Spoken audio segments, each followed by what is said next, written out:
Sampulong miyembro kan rebelding grupo gikan sa manlain-lain na banwaan sa probinsya nin Sorsogon ang nagsuko sa Kasiguran Municipal Police Station pasado alas 6 nin banggi kan nakaaging Lunes, Disyembre 18.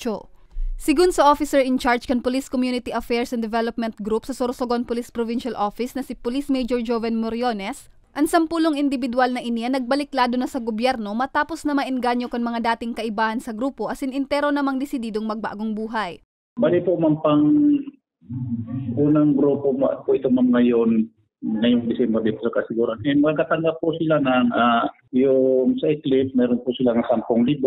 Tapos yung sa Baril, pag long firearms, meron pong 60,000. And yung firearms, meron pong 12,000. And meron po silang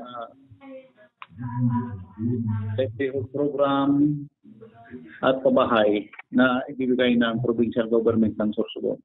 Na-recover sa mga nagsipagsukong rebelde ang mga badil asin explosive devices na kusa man na ipig-turnover kan mga ini. Mientras tanto, nakaresibi man ang sampulong nagsipagsukong rebelde nin mga kambing hali sa Department of Agriculture.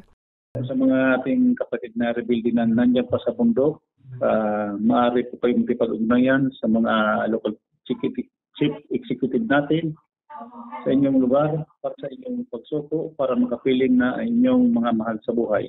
Sa mga ating kababayan po dyan, alam ko po na mayroon tayong mga kamag-anak, kaibigan, kapatid, mga rebelde. Maaari po natin silang kausapin, personal.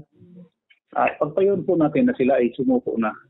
Kasi wala namang mapupuntan ang kanilang pinaglalaban, kundi magbubuhos lamang sila ng buhay.